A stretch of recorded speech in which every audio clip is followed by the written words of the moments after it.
الحمد للہ وقفا والصلاة والسلام علی رسولہ الکریم اما بعد اعوذ باللہ من الشیطان الرجیم بسم اللہ الرحمن الرحیم ان الدین عند اللہ الاسلام۔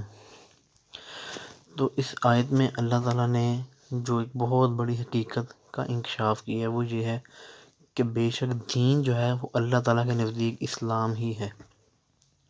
تو اس آیت کو پڑھنے کے بعد سب سے پہلی چیز ہمارے ذہن میں آتی ہے وہ یہ ہے کہ دین کا مطلب کیا ہے، کہ دین اجمی لوگوں کے لیے، عرب لوگ تو جانتے ہیں کہ دین کسے کہتے ہیں، کیا اس کا مادہ ہے، کہاں سے نکلا اور اس کے اصطلاحی مفہوم کیا ہے۔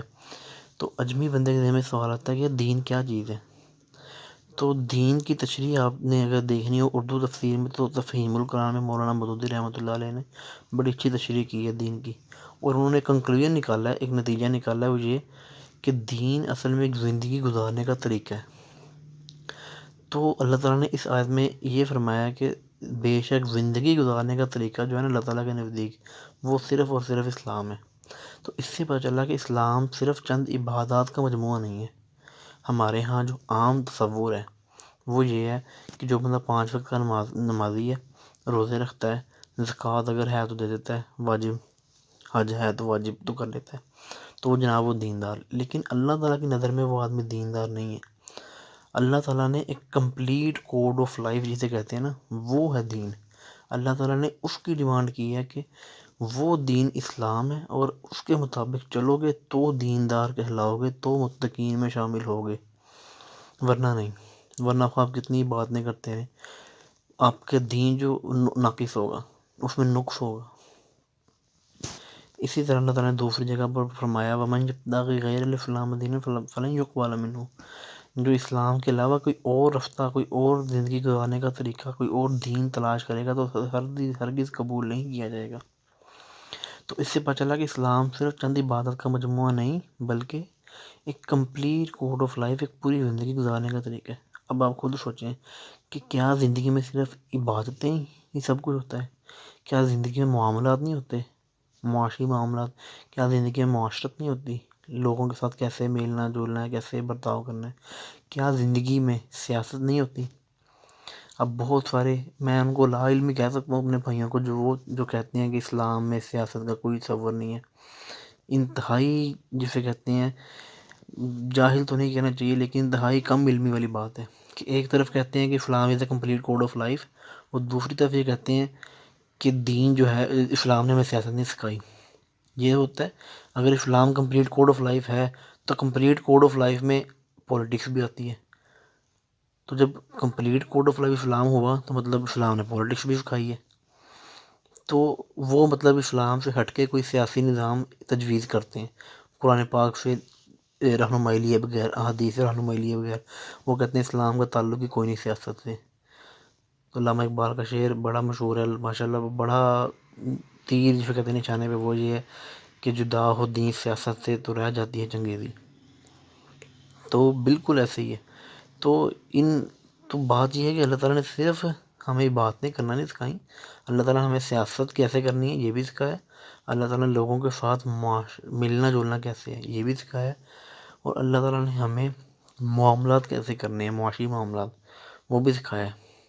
حتیٰ کہ ایک دفعہ کا واقعہ یہ کتابوں میں آتا ہے حدیث کی، کہ ایک یہودی نے سلیمان علیہ السلام کا مذاق اڑایا تھا کہ آپ کے نبی تو آپ کو مطلب نعوذ باللہ واش روم کرنا بھی سکھاتے ہیں۔ تو سلیمان فارسی رحمۃ اللہ نے بڑے فخر سے کہا کہ ہاں ہمارا دین تو ہمیں یہ بھی سکھاتا ہے۔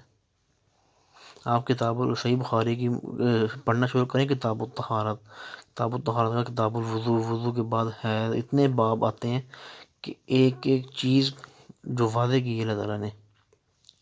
تو بات یہ ہے کہ ہم لوگ، ہمارے یہاں عام طور پر تصور کیا ہے کہ نمازیں پڑھ لو، روزے رکھ لو اور رج کے جیسے کہتے ہیں پیسے کماؤ، دنیا بناؤ۔ یہ دین نہیں ہے۔ اللہ تعالیٰ نے دین کا ایک خاص تصور دیا ہے۔ اللہ تعالیٰ نے ایک مومن کا اسکیچ بنایا قرآن پاک میں۔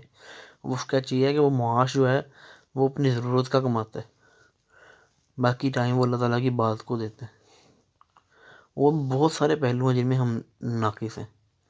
تو بنیادی بات جو ہے نا، بنیادی مقصد بات کرنے کا وہ یہ ہے کہ ہمارے تصورات جو ہیں نا وہ قرآن پاک نے کچھ اور بیان کیے ہیں، دین کے، علم کے، سیاست کے، معاشرت کے، لیکن ہمارے ہاں وہی تصورات کچھ اور بن کے رہ گئے ہیں، اور اس کی وجہ صرف زوال ہے، ایک علمی زوال اور ایک ایمانی زوال، کہ علم ہے نہیں اتنا ہم لوگوں کے پاس کہ ہم قرآن پاک کو سمجھیں، اور دوسرا زوال ہے ایمان کا، کہ اگر جس کے پاس ہے اس کے پاس عمل نہیں ہے۔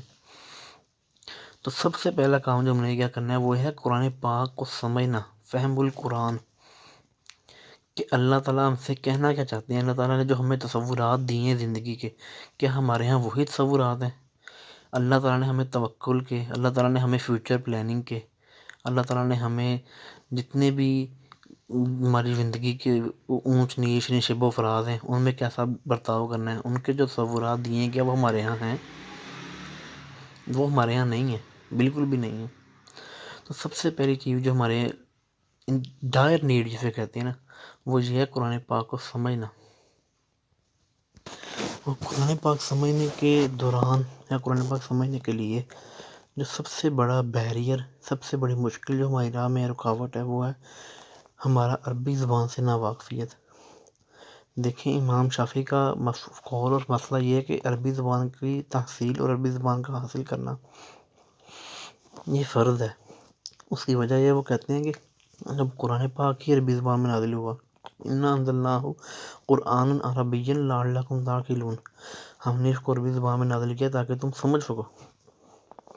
لیکن ادھر معاملہ الٹا ہے، لوگ سمجھتے نہیں ہیں کہ جی عربی نہیں آتی۔ تو ایسا نہیں ہے کہ اللہ تعالیٰ نے ہم پہ ظلم کیا یا اللہ تعالیٰ نے کوئی مشکل میں ڈالا ہے ہمیں، اللہ تعالیٰ نے فصیح بلیغ زبان میں قرآن پاک نازل کی ہے تاکہ ہمارے لیے سمجھنے میں آسانی ہو۔ یہ ہماری غفلت ہے کہ ہم عربی زبان سے دور ہیں۔ دیکھیں آج پاکستان کا جتنا پڑھا لکھا طبقہ یعنی کہ انٹرمیڈیٹ پاس، گریجویٹ، وہ سب کے سب انگلش پڑھ بھی سکتے ہیں، لکھ بھی سکتے ہیں آسانی سے، اور بہت سارے لوگ بولتے بھی ہیں۔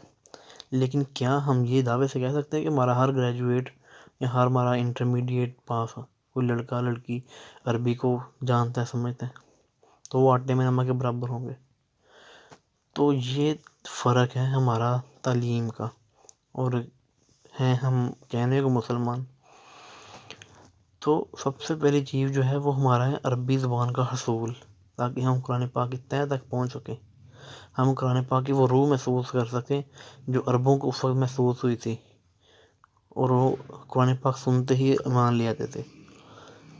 اور پورے فاطمہ پارہ سے شروع ہوتا ہے، اللہ تعالیٰ فرماتے ہیں وَإِذَا سَمِعُوا مَا أُنزِلَ، آگے پوری آیت ہے کہ جب انہوں نے سنا جو ان کی طرف نازل کیا گیا، تَرَىٰ أَعْيُنَهُمْ تَفِيضُ مِنَ الدَّمْعِ، کہ تم ان کی آنکھوں کو دیکھو گے آنسو ٹپک رہے ہیں۔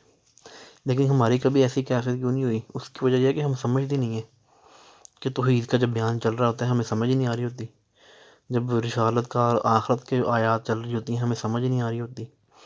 لیکن جب وہ عیسائیوں نے قرآن پاک سنا تو اللہ تعالیٰ نے کہا ان کی آنکھوں سے آنسو جاری ہوئے، بہنے شروع ہو گئے، کیونکہ وہ عربی کو سمجھتے تھے، قرآن پاک کی ہیبت، قرآن پاک کی عظمت کو وہ سمجھتے تھے۔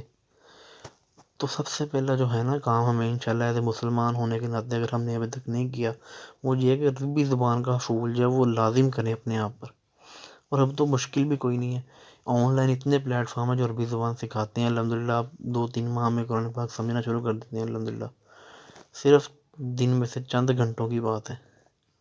ہم اپنی ساری روٹین معاش کی طرف لگائی ہوئی ہے، کسی نے گھر کے کاموں کی طرف لگائی ہوئی ہے، تو اس میں سے صرف چند ٹائم نکالنا ہے، عربی کو دینا ہے، اس عربی زبان کو دینا ہے جس زبان میں ہمارے پیارے نبی صلی اللہ علیہ وسلم نے باتیں کی، جس زبان میں اللہ تعالیٰ نے باتیں کی۔ دیکھیں سوچنے والی بات یہ ہے کہ اللہ تعالیٰ نے کتنی زبانیں آج سے انسان کو دنیا میں آئے ہوئے کتنے سال ہو چکے ہیں، کو 5,000 سال تقریباً ہو چکے ہیں، کتنی زبانیں شروع سے چلتی ہوں گی، بولی جاتی ہوں گی اور اب ختم ہو چکی ہیں، اور کتنی زبانیں ابھی آگے آئیں گی جو کہ بولی جائیں گی، اور کتنی زبانیں اس وقت موجود دنیا میں بولی جا رہی ہیں۔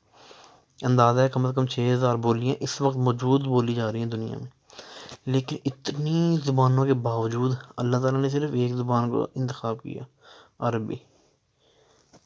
تو اس میں کچھ نہ کچھ ایسی بات تو ہوگی نا جس کو ہمیں پڑھنا چاہیے، سیکھنا چاہیے۔ تو جن بھائیوں نے بہنوں نے نہیں سیکھی ہوئی وہ اس کی طرف کوشش کریں، اور میں ریکمینڈ کرتا ہوں کہ جن کے بچے ہیں جو اسکولوں میں جاتے ہیں ابھی نرسری پریپ میں، ان کا عربی سکھانا شروع کریں، تاکہ جب وہ کل کو قرآن پاک اپنا ناظرہ مکمل کریں